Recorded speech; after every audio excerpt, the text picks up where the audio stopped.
So we're taking a quick look this morning at the O Magnum Mysterium text and its phonetics. The biggest thing, same with Monteverdi's Cantate Domino that we've been working with, is that the vowels A, E, I, O, U, you can use just like Spanish, German, Italian, A, E, O, U.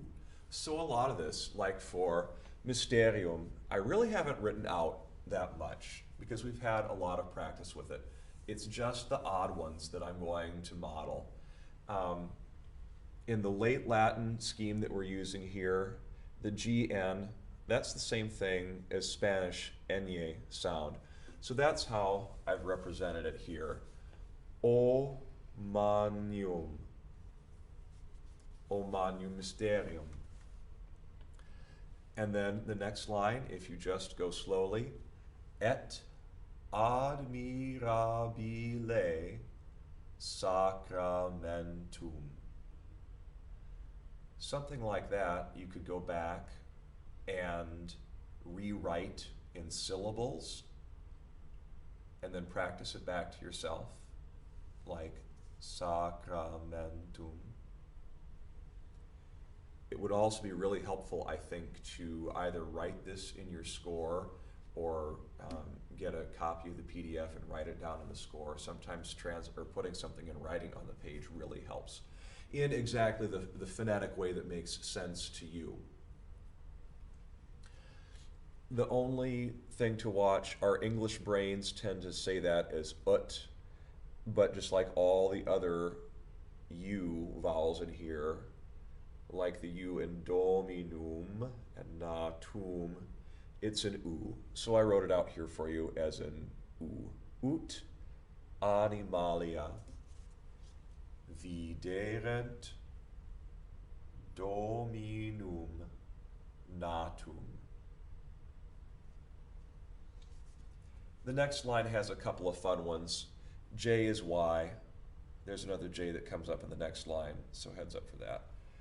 And then this vowel combination, the A, E together, is going to be I, like the thing that you see out of in your head.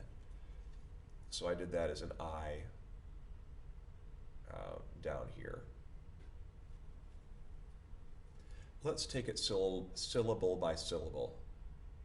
Yakentem, slowly as ya, ken, tem, in, praesepio. Down here, Beata Virgo, cuius viscera, gets a couple of odd ones. The J is a Y, again, just like German. This C is going to soften, and that's the only time we're going to apply that rule this semester. So it softens to an SH. Again, better to go syllable by syllable, please, I think.